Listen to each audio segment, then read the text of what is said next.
And at this moment in hockey history, the Nashville Predators currently find themselves in 5th place in the Central Division after 9 games skated on the season.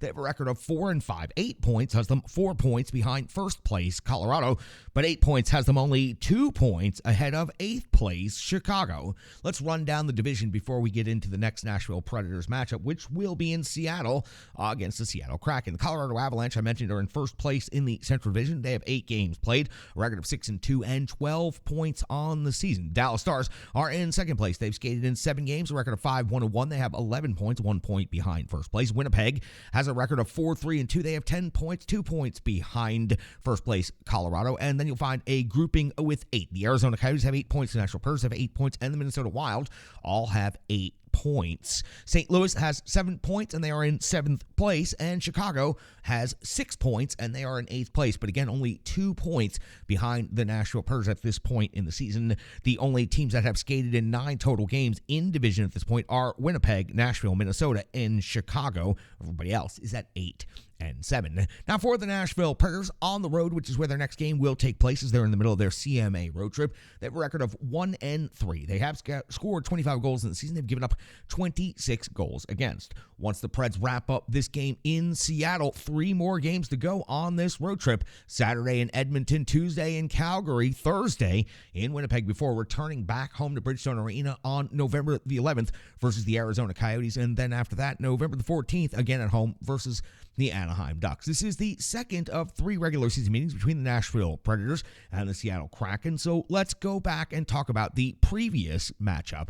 It was on October the 12th when the Nashville Predators hosted the Seattle Kraken at Bridgestone Arena. The Predators came away with a 3-0 victory. It was UC Saros making 23 saves for the shutout. It was Philip Grubauer, 32 out of 34, taking the loss. Overall, a decent game for Grubauer, but Saros and the Preds were just better. Sissons picked up the shorthanded goal, Nyquist an even strength goal, and Parsonen an empty net goal, and that was your scoring for that game against the Seattle Kraken on October the 12th at Bridgestone Arena.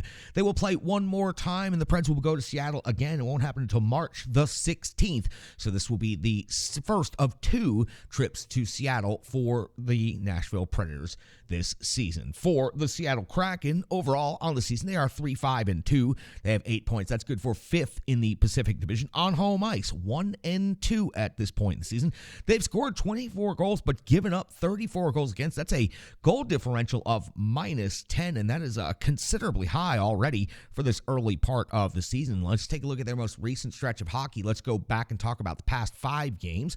On October the 21st, it was a 4-1 loss versus the New York Rangers on home ice, and then a lengthy 4-game road trip would ensue. On the 24th of October, a 5-4 overtime win in Detroit. On 26th of October, a 3-2 overtime loss at Carolina. The 28th saw a 3-2 loss at Florida, and then another overtime affair on the 30th of October, this time a 4-3 overtime win at Tampa Bay. Grubauer gets the victory in that game, going 34 out of 37. We do have some injuries for both teams to report. Schenn and Glass now both listed as on injured reserve for the Nashville Predators. No timetable for their returns. Tanev and Burakovsky are also out for the Seattle Kraken. Tanev is on injured reserve, and Burakovsky is listed as out. The NHL rankings in this matchup and numbers.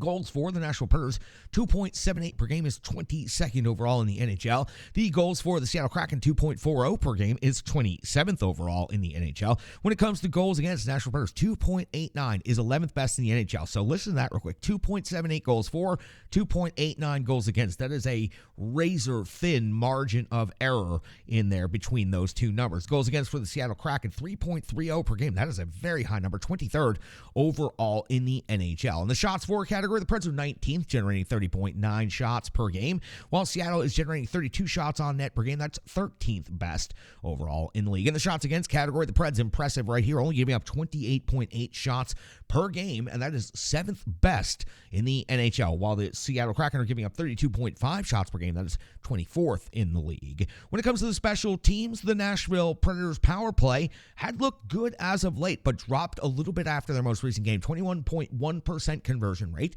12th best in the league. 8 out of 38 is the raw data. The Seattle Kraken power play significantly better. 25% conversion rate is 8th best in the NHL, and they have scored 7 times out of 28 opportunities this season. On the penalty kill, the Nashville Pers are 30th in the NHL, giving up 9 power play goals against in the season and killing off 69% of their penalties against. The Seattle Kraken are 17th in penalty kills, 6 power play goals against, and killing off 76.9% of the kills that they have to deal with. When it comes to each and every team in the NHL, they have individual high-skill superstars. We like to go down the top 5 in individual stats, plus the goaltending probable matchup for these two teams. Let's start on the visiting side for once. Philip Forsberg, 1 goal and 7 assists for 8 points, leads the Nashville Pers. His 7 assists is best in assists by a long shot right now. O'Reilly, 4 goals and 3 assists for 7 points, is second on the team in scoring. Tommy Novak, 4 goals and 2 assists for 6 points. Captain Romeo has a goal and 5 assists for 6 points. And then Colton Sissons leads the team in goals scored with 5 on the season. No assists to add to that because he's kind of a selfish player, isn't he? Only 5 points total on the season, has him 5th overall on the Nashville Pers in scoring. When it comes to the Seattle Kraken, Schwartz leads the team in scoring, 4 goals, 4 assists for 8 points. Bjorkstrand is at 2 and 6 for 8. Dunn 1 and 7 for 8. The 7 assists, of course, marks the lead for that category. McCann leads in goals with 5 on the Seattle Kraken. Add 2 assists to that for 7 total points. Yamamoto has 2 goals and 2 assists for 4 points. I'll go to the goaltending matchup immediately and start on the Seattle side. Grubauer has a record of 1 and 4 on the season, a 901 save percentage, and a goals against average of 3.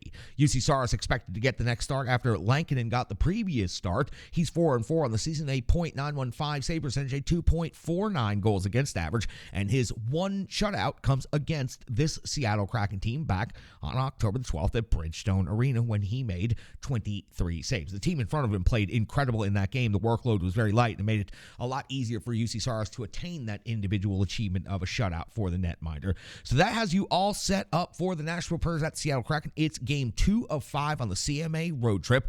Typically, this time of year, we see the Nashville Pers start to come together with a record of 4 and 5 right now on the season in total. They're going to need a decent showing on this road trip to come back home at least at 500. So that's got you all set up for the Preds' next game. We've got a full game recap of the Predators' previous game. It was a late one in Vancouver. You might have missed out on it. You might not have made it all the way through staying awake. Will you give us 10 minutes? We will give you the entire game. It's coming up next. It's the Rebirth Sports full game recap, and it's right here on the Renegades of Puck podcast.